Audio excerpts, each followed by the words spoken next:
Hello all, I know it's been a while, but today we're here to talk about the worst controllers ever. The top 5 worst controllers ever, to be exact. This is of course my list, and no one else's. If you disagree with my choices, make your own damn list. The list is only about first-party controllers. I might do a list later about third-party controllers, but right now it's just the default what comes with the system controllers we're dealing with. Having said that, number 5. The Intellivision controller.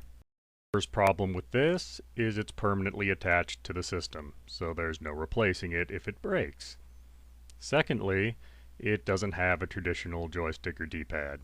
It has a dial. It's very awkward to use. Number 4. The Atari Jaguar controller. It's cheap. It feels bad in your hands. The buttons aren't very responsive, and it has a completely superfluous number pad on it. It's crap. Number 3. The Atari 5200 controller. This was a prototype that was not intended to be released to the public, but it was. It's very cheaply made. It uses rubber parts instead of metal, so they wear out very quickly, often within only a couple of hours. For that reason alone, it is number 3. Number 2. The Sega Dreamcast controller. Well, the cord's on the wrong side of the controller. The analog stick is incredibly floaty and unresponsive. It's hollow in the middle to accommodate a novelty memory card.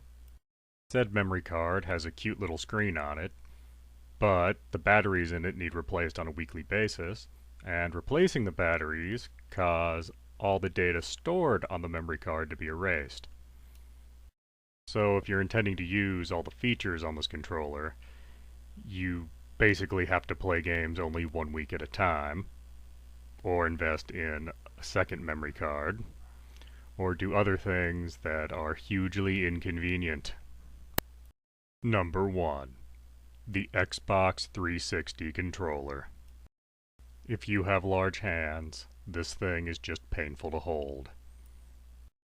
This is a problem that could have been fixed during the design phase, as the console itself is primarily marketed towards adults rather than children.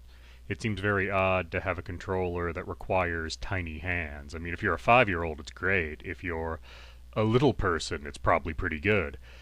But if you have large hands, it will hurt them. It will cause them serious pain while you're using this. Thank you for watching. That was my top 5 worst controllers list.